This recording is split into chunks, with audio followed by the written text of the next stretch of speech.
안녕하십니까. 국민에게 보고하다 김태호입니다. 오늘은 특집입니다. 박사랑 사건, 피의자 조주빈과 손석희의 관계 모두 까발려 본다. 이러한 내용으로 방송을 하겠습니다. 여러분들께서도 아동 음란물, 미성년자 성착취물, 동영상 유포, 텔레그램 이 박사장 사건으로 구속이 되었던 이 조주빈을 방송에서 많이 보셨을 것입니다. 이 조주빈이가 검찰로 구속 송치되는 과정에서 첫 포토라인 기자 인터뷰를 했었는데요. 그때 왜 뜬금없이 손석희 사장을 언급했는지 여러분들께서도 조금 의아했을 것입니다. 그리고 손석희 사장이 N번방 사건과 무슨 관련성이 있다는 것인지 상당히 의아했을 것으로 생각이 됩니다. 저 역시 이 방송을 보고서 대단히 의아했었는데요. 당시 조주빈은 이렇게 이야기를 했습니다. 손석희 사장님, 윤장현 시장님, 김웅 기자님을 비롯해 저에게 피해를 입은 모든 분께 진심으로 사죄의 말씀을 드립니다. 조주빈의 말에 의하면요. JTBC 손석희 사장은 물론이고 윤장현 전 광주시장 그리고 손석희 사장과 폭행 등 이 시비 사건으로 널리 알려졌던 김웅 기자가 조주빈의 피해자라는 것인데요.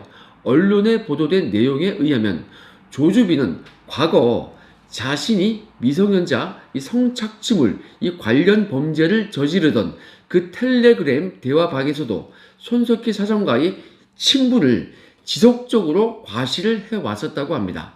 일부 언론사에서는 해당 이 대화방 내용을 직접 입수해서 보도하기까지 했는데요. 조주빈이는 이렇게 말을 합니다. 내가 손석희 대표와 형 동생 하는 사이다. 말은 서로 높이지만 호형호재하는 사이다. 심심하면 손석희 사장에게 전화를 건다.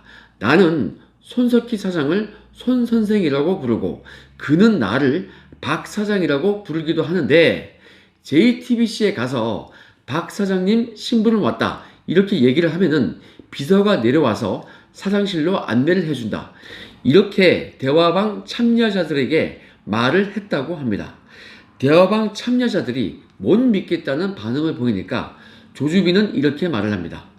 통화 녹음한 거 깔까? 진짜인데. 전화는 내가 심심하면 목소리를 들려줌. 뭐 이렇게 거듭해서 손석희 사장과의 친분을 드러내는 그러한 대화를 했다고 합니다. 또한 조주빈은 이렇게 설명한 적도 있다고 합니다.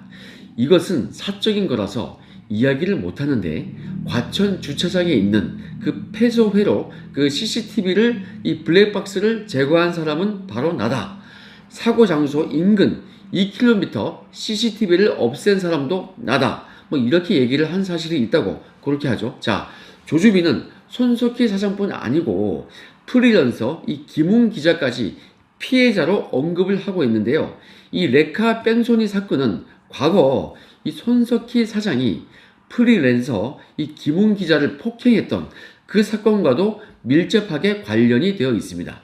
김웅 기자와의 이 폭행 사건 당시에 손석희 사장은 JTBC를 통해서 사건의 발단에 대해서 다음과 같이 공식 입장을 밝혔습니다.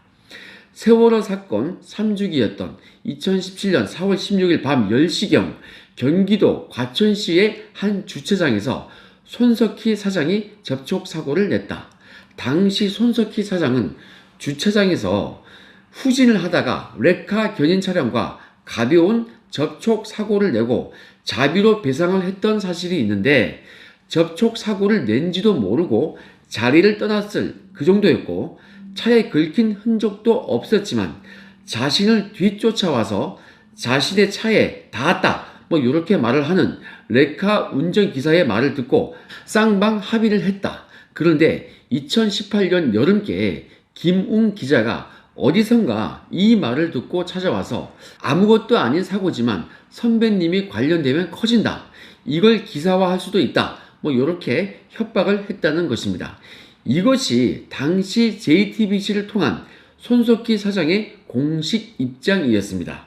그런데 그 후 한참이 지난 2019년 1월 10일 오후 11시 50분경에 서울 마포구 상암동에 있는 추라우미라는 일식 주점에서 김웅 기자와 손석희 사장이 단 둘이서 식사를 하다가 손석희 사장이 김웅 기자의 얼굴, 턱, 정강이, 어깨를 4차례에 걸쳐서 폭행하는 사건이 발생했고, 김웅 기자는 폭행 사건 직후에 인근 파출소에 찾아가서 폭행 피해 신고를 했고요. 사흘 뒤에는 경찰에다가 정식 사건 접수를 하면서 손석희 사장의 폭행으로 인해서 전치 3주의 상해를 입었다면서 진단서까지 제출을 했습니다. 당시 김웅 기자는 조선일보 등에다가 이 손석희 사장의 개인적인 문제에 대해서 취재를 시작하니까 손석희 사장이 JTBC 기자직을 제안했다. 사건 당일 둘이 만나 이야기를 나누다가 내가 식당을 나가려고 하자 손석희 사장이 나를 못 나가게 주저앉히는 과정에서 폭행이 있었다. 이렇게 인터뷰까지 했습니다. 여러분, 이거 뭔가 이상하지 않습니까? 손석희 사장이 이 조주빈 관련 사건에 대해서는 의문점이 너무나도 많고 의혹투성이라는 것은 뒤에서도 다시 제가 또 말씀을 드리겠습니다. 그런데 그렇지만 과거의 이 사건에서도 사건 경위에 있어서 의문점이 매우 많습니다. 주차장에서의 단순한 이 접촉 사고에 대해서, 그것도 피해자와 원만하게 합의까지 맞춰서 원만히 그냥 넘어간 일에 대해서 김웅 기자가 취재를 해서 보도를 한다고 해봐야 뭐가 무서울 것이 있다고 이 손석희 사장이 취재와 보도를 무마시키기 위해서 이 김웅 기자에게 JTBC 기자직을 제안했다는 것인지 저는 참 이해가 되지 않습니다. 그리고 김웅 기자가 이 제안에 응하지 않으니까 김웅을 못 가게 붙잡으려고 폭행까지 했다는 것인데, 이거 참 이상하지 않습니까? 도무지 쉽게 이해가 되지 않는 내용입니다. 자, 이 폭행 사건 부분에 대해서 손석희 사장이 JTBC 측을 통해서 그때 내놓았던 공식 입장을 보다 구체적으로 제가 설명을 드리겠습니다. 손석희 사장의 주장에 따르면요, 프리랜서 기자 이 김웅 씨는 타 방송사, 즉 KBS 기자 출신이라고 합니다. 손 사장 측의 주장에 의하면요, 이 김웅과는 제보가 인연이 되어가지고 약 4년 전부터 알고 지내는 사이였다는 것입니다. 그런데 이 김웅이가 방송사를 그만둔 뒤에 오랫동안 손석희 사장에게 정규직으로 취업을 해달라는 그러한 청탁을 집요하게 해왔다는 것입니다. 이거는 손석희 사장 측의 주장입니다. 자, 그러던 중에 지난 2018년 여름께 이 김웅이가 어디선가 이 손석희가 접촉 사고를 냈다는 소식을 듣고 찾아와가지고 협박을 하고 그 후에 직접 찾아오거나 혹은 문자 메시지를 보내가지고 정규직 특채를 노골적으로 요구를 하기 시작했다. 이렇게 손석희 측이 주장을 하고 있습니다. 이에 대해서 손석희 사장은 이렇게 주장을 하고 있습니다. 정규직이든 계약직이든 특채는 회사 규정에 따라야 한다. 이렇게 일관성 있게 이렇게 얘기를 했다고 그렇게 주장을 하고 있습니다. 그런데 사건 당일에도 같은 요구가 있어서 손석희 사장이 이것을 거절을 하니까 김웅이가 갑자기 화를 내면서 지나치게 흥분을 하길래 손석희 사장이 정신 좀 차려라 이러면서 손으로 김웅이를 툭툭 건드렸을 뿐이라면서 사건의 본질은 김웅 기자가 손석희 사장에게 불법적으로 취업을 청탁하다가 뜻대로 되지 않자 오히려 손석희 사장을 협박했다는 것입니다. 이것이 손석희 사장의 반박 내용이었습니다. 여러분, 이 폭행 사건에 대해서 실제로 경찰과 검찰의 수사가 이어졌는데요. 상해 피해, 즉 전치 3주 상해의 피해를 입었다는 이 김웅 기자의 주장이 모두 받아들여지지는 않았지만은 손석희 사장은 실제로요, 지난 1월 초에 김웅 기자에 대한 폭행죄로 약식 기소가 되었습니다. 수사를 한 결과 김웅 기자에 대한 폭행은 사실로 인정이 된 것입니다. 또한 이 김웅 기자 역시 손석희 사장의 맞고소로 인해서 손석희 사장에게 교통사고 사건 기사와 면목으로 채용 등을 요구를 했으나 미수에 그쳤다. 이러한 공갈 미수 범죄 혐의로 불구속 기소되어 현재 재판을 받고 있습니다. 그런데 앞에서 이 사건 경위가 뭔가 이상하다고 했던 것이 있었죠. 그렇습니다. 2017년 4월 16일 과천 주차장에서 도대체 어떠한 일이 있었길래 김웅 기자와 이 손석희 사장이 이렇게까지 폭행 사건으로 연루가 되어서 쌍방 기소까지 이르게 되었느냐. 이것이 매우 궁금해질 수밖에 없는 상황이죠. 자, 이 사고가 났던 이 과천 주차장은 경기도 과천시 과천 장로교회 주차장이죠. 관악산 동남쪽 이 숲 기슭을 깎아서 만든 비포장 주차장인데요. 인적이 드물고 매우 으슥한 곳이라고 합니다. 김웅 기자와 손석희 사장은 모두 이 폭행 사건에 대해서 2017년 4월 16일 이 과천 주차장에서의 접촉 사고 사건 이것이 발단이 되었다고 일관되게 일치되게 서로 이야기를 하고 있습니다. 아주 경미한 사건으로 바로 합의를 했던 별 대수로운 사건도 아니었다는 이 손석희 사장의 입장에 대해서는 앞에서 제가 설명을 드렸습니다. 반면에 김웅 기자는 이렇게 설명을 합니다. 손석희가 접촉 사고를 내고 현장을 이탈, 도주를 했고 사고 직후에 피해자들로부터 추적을 당해서 4차로 도로변에 정차를 했고 경찰이 출동을 한 뒤에야 상황이 마무리가 되었다. 손석희 사장이 접촉 사고를 냈을 당시에 여성 동승자가 있었던 것을 피해자인 레카 기사가 목격을 했다. 손석희 뺑소니 차량의 동승자는 50대 초반의 방송계 여성이었다.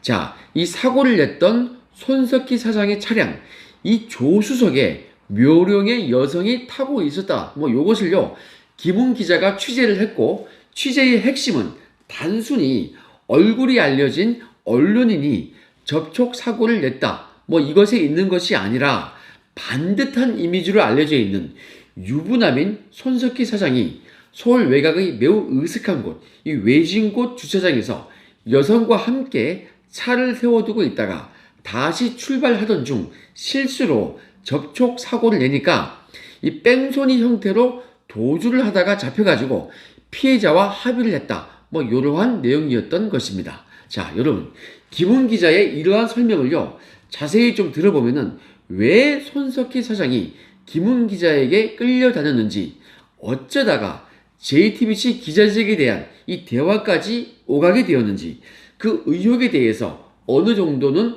설명이 되는 것입니다.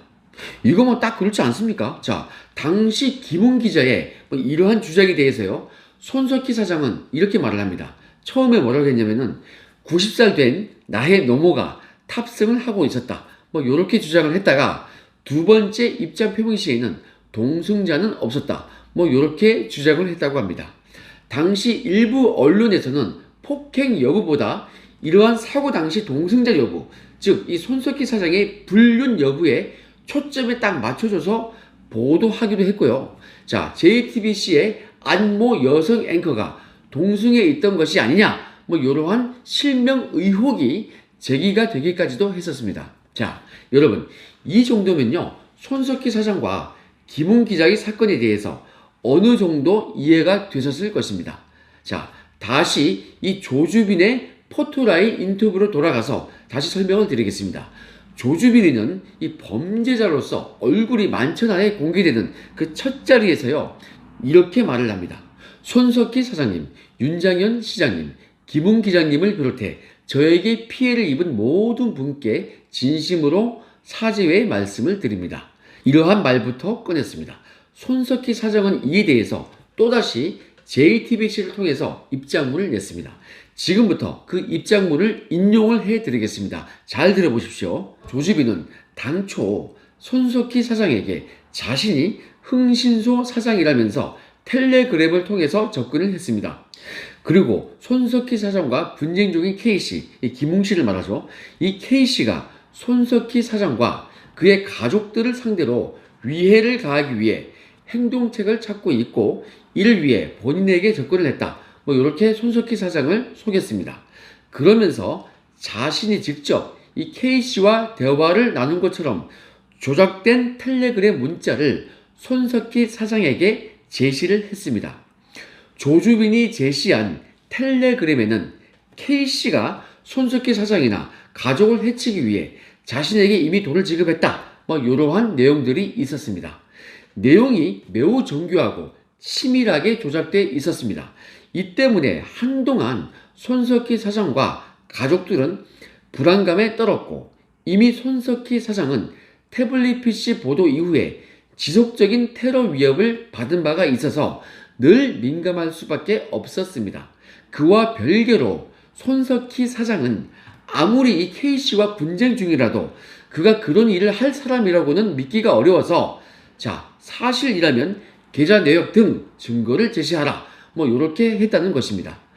이에 이 조주빈이가 금품을 요구를 하기에 손석희 사장은 어쩔 수 없이 증거 확보를 위해서 이에 응한 사실이 있습니다. 그러나 조주빈은 결국 요구한 계좌 내역 등 자료를 제시하지 않고 잠적한 후에 검거가 되었습니다. 위해를 가하려고 마음먹은 사람이 K씨가 아니라도 실제로 있다고 한다면은 설마 조주빈을 신고해도 다른 행동책을 찾을 가능성이 있다고 봤기에 매우 조심스러웠고, 그래서 신고를 미루던 참이었습니다. 정말 혹이라도 그 누군가가 가족을 해치려 하고 있다면 그건 조주빈 하나만 신고해서는 안 될 일이었습니다. 그래서 다 근거를 가져오라고 했던 것이기도 합니다. 물론 흥신소 사장이라면서 접근한 그 사람이 조주빈이라는 것은 검거 후 경찰을 통해 알게 되었습니다. 이상의 내용이 손석희 사장의 공식 입장입니다. 이 손석희 사장은요, 조주빈이가 김훈 기자가 테러를 사주했다, 이렇게 알려주길래, 그 사실이 진실인지 여부를 파악해보기 위해서 김웅이 조주빈에게 사주하면서 보낸 수고비의 계좌 내역 자료를 받기 위해서 조주빈에게 돈을 보냈다고 그렇게 주장을 하고 있는 것입니다. 그런데 여러분은 손석희 사장의 이러한 설명이 쉽게 납득이 되십니까? 저는 전혀 납득이 되지 않습니다. 언론 보도를 보면요, 법조계 등에서도 이 손석희 사장에 대해서 이러한 반응이 나옵니다. 이해 못할 대응이다. 가장 영향력 있는 언론이라던 손석희 사장의 이 상식 밖의 행동이다. 경찰 개입을 원치 않는 다른 이유가 있을 수도 있다. 이렇게 의문을 제기하고 있는 것으로 확인이 되고 있습니다. 손석희 사장은 이와 같은 입장을 밝히면서도 구체적으로 이 돈을 언제, 얼마를 건넸는지 밝히지 않고 있는데요. 하지만 이 적은 금액이 아닌 것만은 확실해 보입니다. 한편 손석희 사장과 함께 거론된 이 김훈 기자는 언론에다가 이렇게 인터뷰를 합니다. 조주빈이 손석희 사장의 뺑소니 영상을 주겠다고 하기에 조주빈 측에 1,500만 원을 줬지만 빈 USB를 받았다, 이렇게 인터뷰를 했습니다. 윤장현 전 광주시장은 조주빈이 청와대 최 실장이라는 인물을 통해서 JTBC에 출연을 할 수 있도록 해주겠다, JTBC에 출연하여 권영숙 여사 사칭 사기범 사건에 대해서 해명할 기회를 주겠다 라고 말을 해서, 그 말을 듣고 조주빈 측에 1,000만 원에서 2천만 원가량 그 정도의 현금을 전달했다고 인정을 했는데요. 당시 윤장현 전 시장은 노무현 전 대통령의 이 배우자죠, 이 권영숙 여사를 사칭한 이 사기범한테 속아가지고 공천 대가성 금품 4억 5천만 원을 건넨 혐의로 재판을 받고 있었습니다. 그런데 윤장현 전 시장은 이런 말도 합니다.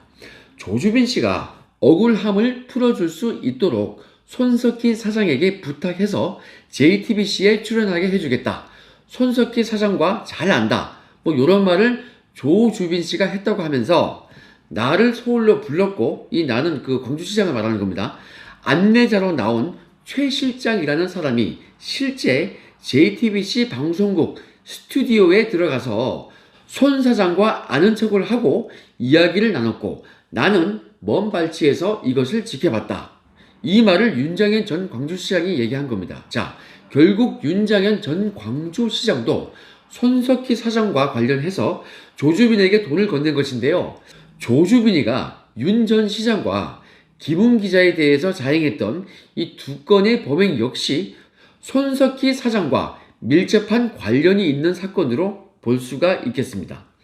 여러분, 그런데 윤 전 시장의 말을 들어보면요, 조주빈이 보낸 청년이라는 사람이 실제로 윤 전 시장을 손석희 사장이 있는 이 JTBC 방송국에까지 데려가서 이 청년이 손석희 사장을 만나는 모습까지 보여줬다. 뭐 이런 건데요.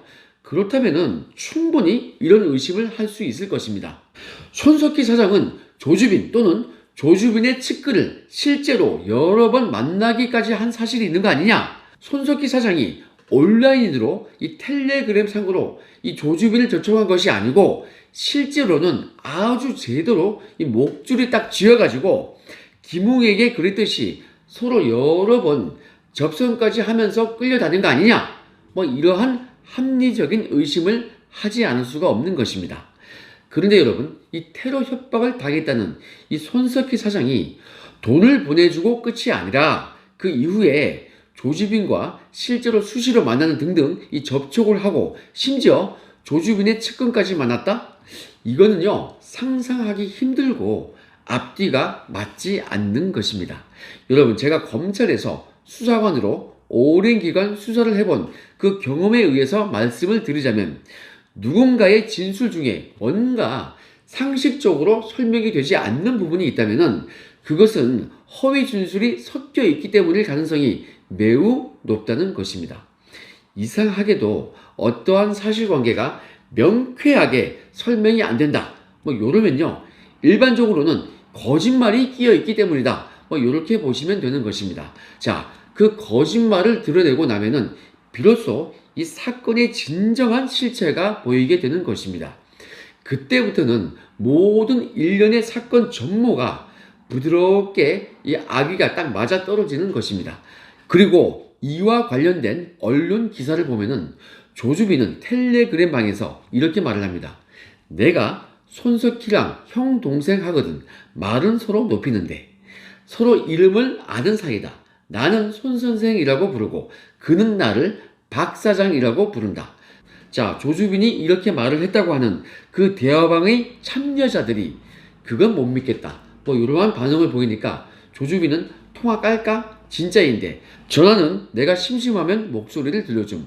뭐 이러면서 거듭 자신이 이 손석희 사장과 친분이 있다고 주장을 했고요. 심지어 조주빈은 이것은 사적인 거라서 이야기는 못하는데 과천 주차장에 있는 폐쇄회로 CCTV와 블랙박스를 제거한 사람이 나. 뭐 이렇게 주장을 했다는 것입니다.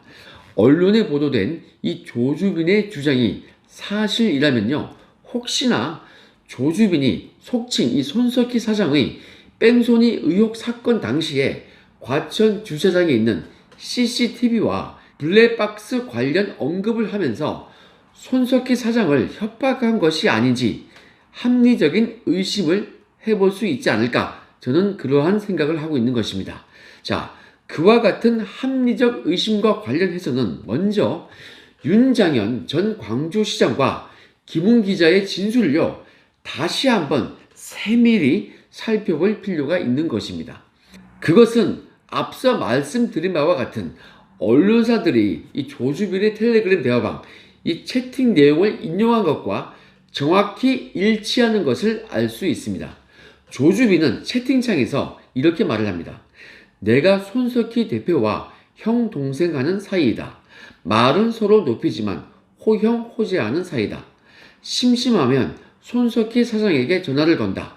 JTBC에 가서 박 사장님 신부름 왔다. 뭐 이렇게 하면은 비서가 내려와서 사장실로 안내를 해준다. 뭐 이런 말을 대화방 참여자들에게 말을 했다. 뭐 이렇게 대화를 했다고 하는데요.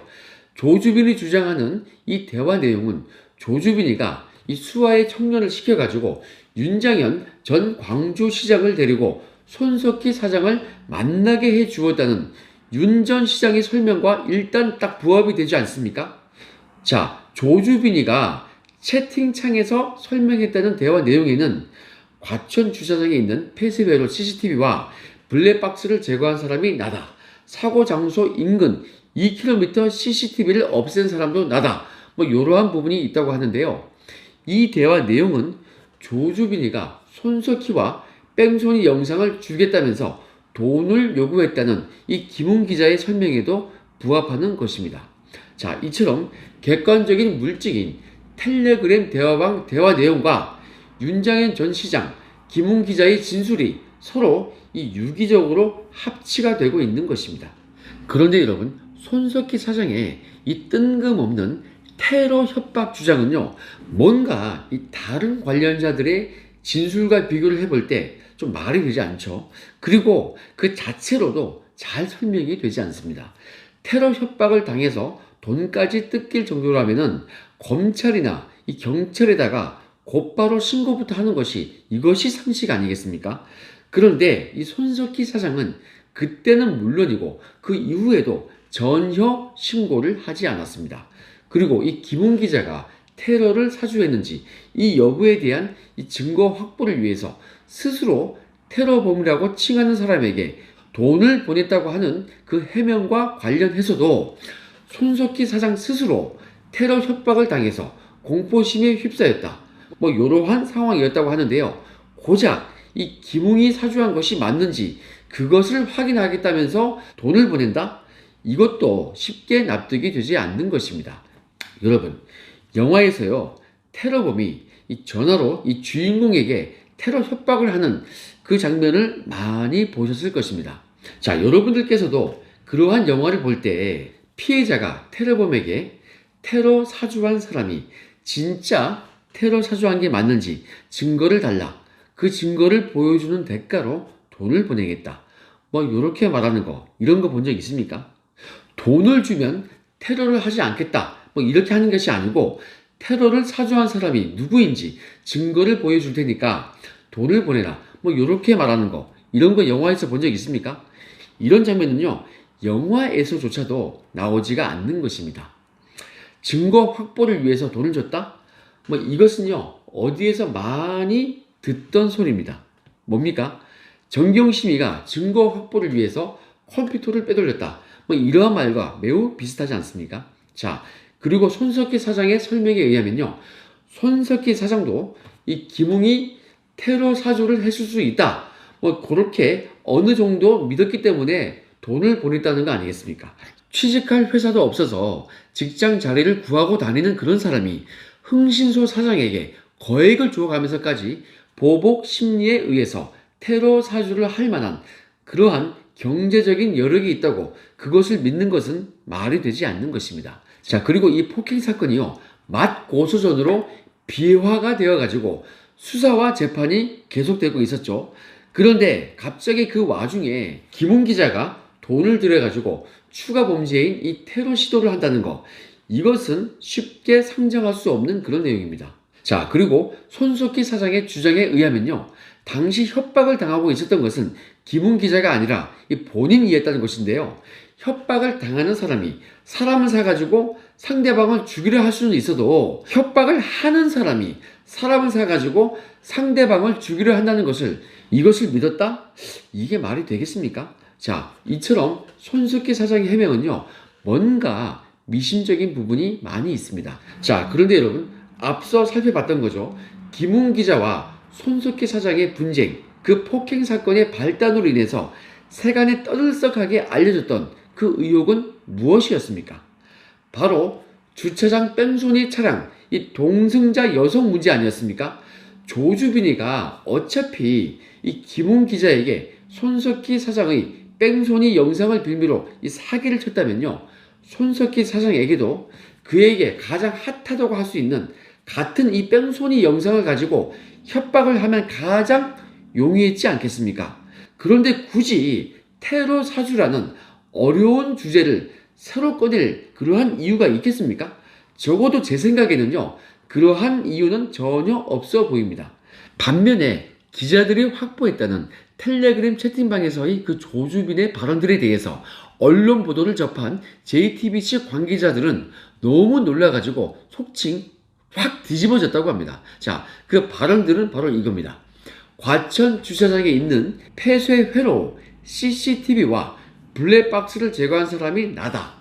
사고 장소 인근 2km CCTV를 없앤 사람도 나다. 뭐 이러한 내용이 첫 번째고요. 두 번째는 조주빈이가 손석희 사장과 자신이 대단히 가깝고 자주 연락하면서 만나는 사이다. 요것도 조금 기자들이 놀랬다는 것이고요. 여기에 보태가지고 이것도 있습니다. JTBC에 가서 박 사장님 심부름을 왔다고 하면 비서가 내려와서 화물 엘리베이터로 사장실로 안내해준다.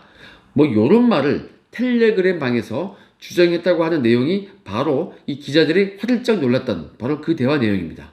여러분, JTBC 기자들이 이 내용들 때문에 왜 뒤집어졌을까요? 자, 실제로 JTBC 건물에 화물 엘리베이터가 있는데 이것은 간부들과 앵커들만 이용하는 그러한 엘리베이터이기 때문에 일반인은 그 존재 자체를 전혀 모르고 있는데 어떻게 조주빈이가 그것을 알고 있지? 뭐 요렇기 때문에 기자들이 놀란 거 아니겠습니까? 자, 정말 이 조주빈이가 손석희 사장과 친밀하거나 아니면 손석희 사장이 뭔가가 걸려가지고 조주빈에게 끌려다닌 건 아닌지 이것이 걱정된다는 거 아니겠습니까?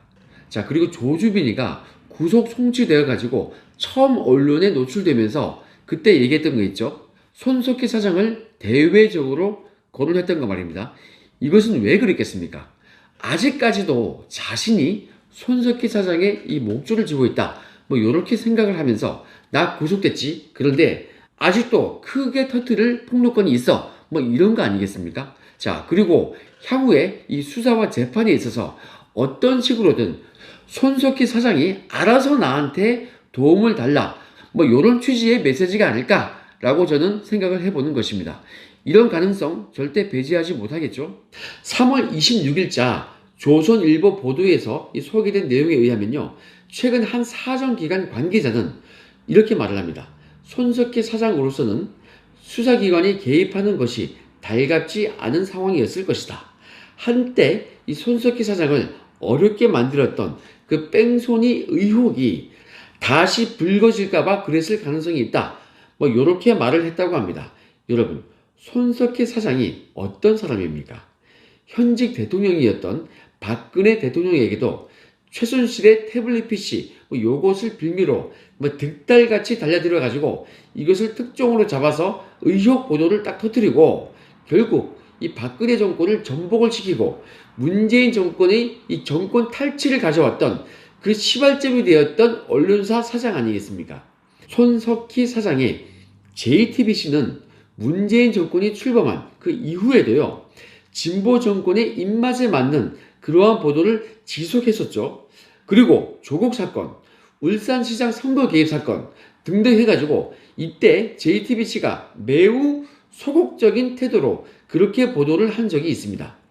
여러분, 현 정권과 관계가 매우 돈독한 이 손석희가 말이에요.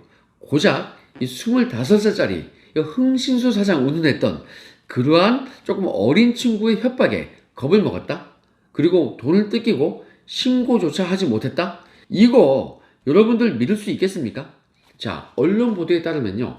조주빈이가 손석희, 윤장현, 이 김웅 이외에 국회의원 등등 다른 이 유력 인사들에게 접근을 했던 정황이 이미 확인이 된 것으로 보여지고 있습니다. 포토라인에서 손석희의 이름부터 외친 이 조주빈이가 이러한 조주빈이가 일단은 손석희 사장부터 거론했다? 이것은 보험성 발언 요걸로 보이지 않겠습니까?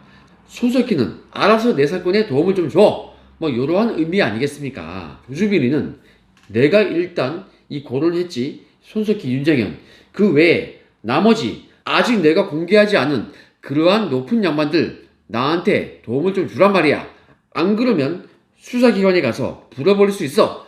일종의 이러한 경고를 한 것으로 보일 가능성이 매우 높습니다. 여러분, 그리고 아마도요, 이 조주빈이가 평소 주변에서 손석희와의 관계를 특히 강조를 했었고, 포토라인에서 첫방으로 손석희와의 만남을 주선했던 윤장현 전 시장을 함께 거론을 했던 것을 보면요. 아마도 광주시장급을 넘어서는 청와대 인사 등등 해서 다른 유력 인사들도 이 조주빈, 손석희 이 두 명과 연관성이 있는 것으로 저는 그렇게 추정이 되고 있습니다. 그럴 가능성이 있다 이거죠. 그렇기 때문에 이 조주빈이가 손석희와 윤장현의 이름부터 언급을 한 것이 아닐까 저는 그렇게 생각을 해보는 것입니다. 여러분, 제가 보기에는 수사기관에서 이 조주빈과 손석희의 관계를 면밀히 수사를 한다면은 단지 이 조주빈이가 성범죄만 저지른 것이 아니고 손석희를 비롯한 이 권력자들의 권언 유착과 관련된 민낯을 볼 수 있는 다양한 부패 범죄, 이러한 비리가 튀어나올 수 있는 가능성, 이것이 대단히 높다. 저는 그렇게 보고 있습니다. 여러분, 조국 수호 유튜버 있죠? 이 유튜버는 보이스피싱으로 4억 정도를 뜯겠다고 합니다. 유튜브 방송에서 국회의원까지 출마했던 변호사라는 사람이 이 주도적으로 참여를 하고 있는데 무려 4억 원이라는 거금을 뜯기고 쉬쉬하면서 숨기고 있다가 이것이 딱 언론에 보도가 되니까 뭐라고 얘기합니까? 아, 피해를 입었다. 이렇게 얘기를 하고 있습니다. 그리고 이 손석희 사장은요, 김웅에게 금품을 뜯길 뻔했다. 뭐 이렇게 얘기를 하더니 이제는 성범죄 사범 25살 조주빈에게 돈을 뜯겠다고 합니다. 여러분, 손석희 사장의 이 본인의 해명대로 증거 확보 차원에서 조주빈에게 돈을 건넸다면요, 기록이 남아있는 이 계좌 거래를 했어야 되는 거 아니겠습니까? 자, 손석희 사장은 조주빈에게 언제 얼마를 건넸는지 그 시기와 금액조차 밝히고 있지 않습니다. 그러나 일단 그 돈거래 사실부터 추적을 해가지고 손석희 사장의 해명이 이게 맞는지 틀린지 요거를 규명해야 할 것입니다. 그리고 이 조주빈이가 손석희 사장 이외에 어떠한 유력 인사들과 관련이 되어 있는지 그것을 꼭 밝혀야 할 것입니다. 그래서 이 조주빈이가 포토라인에서 손석희 사장을 첫 방으로 거론한 거, 그 진위가 무엇인지 그것을 우리는 짚고 넘어가야 할 것입니다. 그런데 3월 26일자 언론 보도에서는 매우 이상한 내용이 확인이 되었습니다. 조주빈 사건을 송치받은 서울중앙지검이요, 디지털 성범죄 특별수사 TF를 뿌리고 첫 회의를 열면서 이 TF를 지휘하는 중앙지검 차장검사가 경찰에서 송치했던 조주빈의 성범죄에 집중하자고 그렇게 지시를 했다고 하는데요. 그러면 사실상 손석희 사장 관련 사건으로 이 수사 범위를 넓히지는 말라, 그런 취지의 지시는 아닐까, 저는 그렇게 조금 의심이 되고 있습니다. 문통의 경희대 후배로 알려진 이성윤 서울중앙지검장이 지휘하는 그러한 서울중앙지검이 아마도 손석희를 비롯한 친정권 유력 인사들과 이 조주빈과의 관련성, 이거에 대한 수사 의지가 있는지 없는지 매우 걱정이 되는 것입니다. 자, 손석희는 대한민국을 대표하는 유력 언론기관의 사장으로서 공인이죠. 그러한 손석희가 사기 협박 피해를 입은 이것이 사실이고 가해자가 구속이 되어가지고 손석희 사장에 대한 언급을 했으면은 당연히 이러한 것도 범죄 혐의가 짙기 때문에 수사기관은 수사를 해야 할 그러한 의무가 있는 것입니다. 그런데 그걸 왜 마치 수사를 하지 말라고 하는 듯한 그렇게 보이는 지시가 왔을까요?